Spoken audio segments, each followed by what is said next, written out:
Don't judge a book by its cover.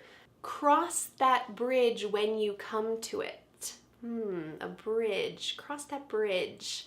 No use crying over spilled milk.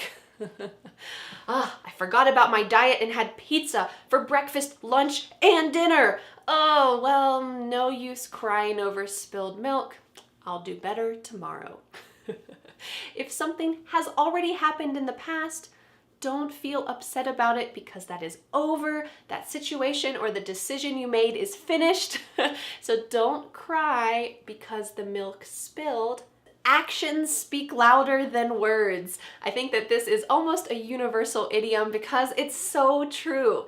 A lot of English learners say that they want to practice their English, they want to improve their English, but actions speak louder than words. You are actually doing it. I'm on the fence about which of these idioms is my favorite, but I hope that you will keep an eye out for these as you're watching English movies and TV shows and having conversations. Figure out what they're saying.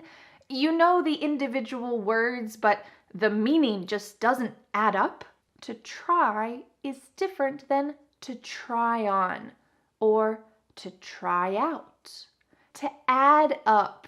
To add up. Take a look at this sentence. Her story didn't add up. I think she's lying. To back somebody up.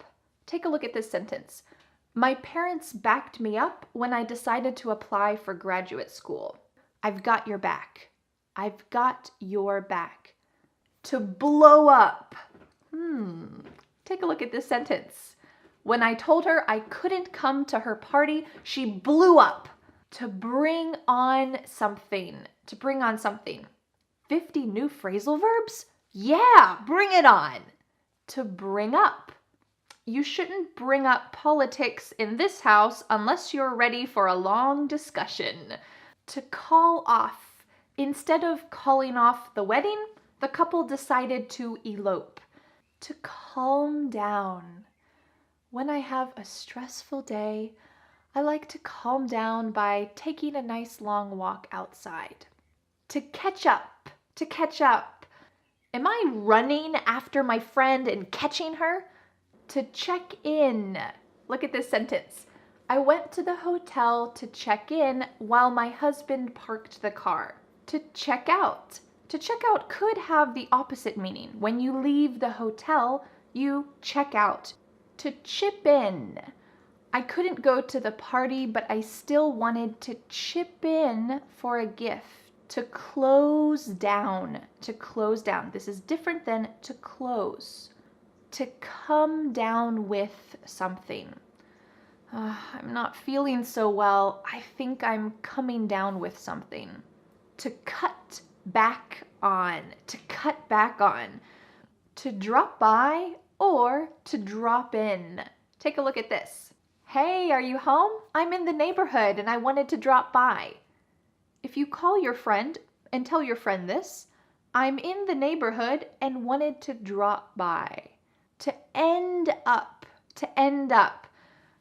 We ended up just ordering pizza and not going to the fancy restaurant. To figure out. To figure out. The mechanic tried to figure out what was wrong with my car. He tried to figure out what was wrong with my car. To fill in. To fill in. I missed the meeting. Can someone fill me in? To fill out. Fill out. When you go to a new doctor's office, you need to fill out a lot of paperwork. To get along or to get along with. To get around. Usually we add to get around to it. To get around to doing something. To get back at. To get back at. To hang on. Oh, can you hang on for just a sec while I check this message?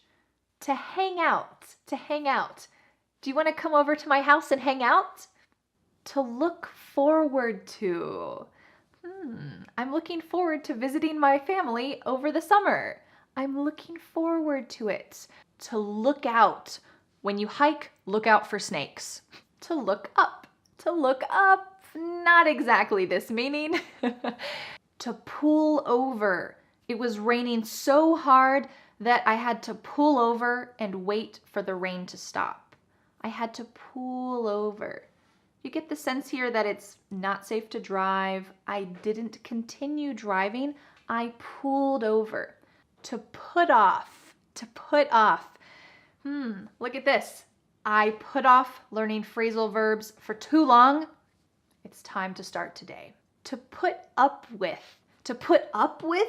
No, we're not raising something up. To run away. My dog is too lazy to run away. He knows where the food is, so he's going to stay here. He's too lazy to run away. To run into. Well, not exactly a physical running into someone, but it's a similar idea. Look at this sentence. I don't want to run into a bear while I'm hiking. To run out of, or to run out. We ran out of milk and eggs yesterday, so I need to go to the store. We ran out of. To stick with. To stick with. To think over. To think over. It's a good idea to think over big purchases before you buy them. To turn down. No, this is not really talking about physically turning something down. To turn up. To turn up. I surprised my family when I turned up to the party unannounced. To warm up to. Talking about cats. It took my cat a while to warm up to me. Watch out. Oh, watch out for falling rocks. Or, watch out. Sometimes bees make a nest in the ground around there. Don't step without looking. Watch out. Is it hot enough for you? Almost. This question is very sarcastic. If the weather is extremely hot. What field are you in? I'm in software engineering. What about you? You got a minute?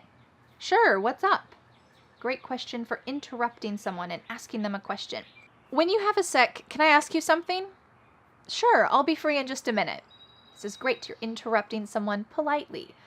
When you have a sec, can I ask you something? Sure, I'll be free in just a minute. Are we on the same page? I want to make sure that we understand each other correctly. Can you do the dishes? Sure, will you sweep the floor? Can you get the door? Yeah, 1 second. What is get the door? This means, will you ever clean up your stuff? Fine, I'll do it after this game. What you in the mood for? Does pizza sound okay with you? What's that like? I have no experience with it. Or what's the deal? Where would you like to go? We should book tickets now. This verb to book means to reserve. We're not talking about something that you read. This is the noun, a book. We decided that we'll just go wherever the wind blows us. Maybe you are the opposite kind of person. You might say, we need to make a reservation. Do you have an audio guide? Do you have an audio guide? Do you accept cash or credit card? Do you accept cash or credit card? What should I pack for? What should I pack for? Well, of course, for vacation. Where are you headed? This is often reduced to simply, where ya headed? Do you know where's the closest ATM? Excuse me. You can drop me here. You can drop me here. When you are returning home from your wonderful travels, you might be asked at the airport, do you have anything to declare? Oftentimes hotels in the US will have a breakfast option. It's sometimes included and sometimes not in your fee, so you could ask, excuse me, is breakfast included? If you need some R&R, you don't want to take a whirlwind trip. When you travel somewhere far away, you might use this phrase. I'm so tired. I'm still suffering from jet lag. I can't wait to go back. I can't wait to go back.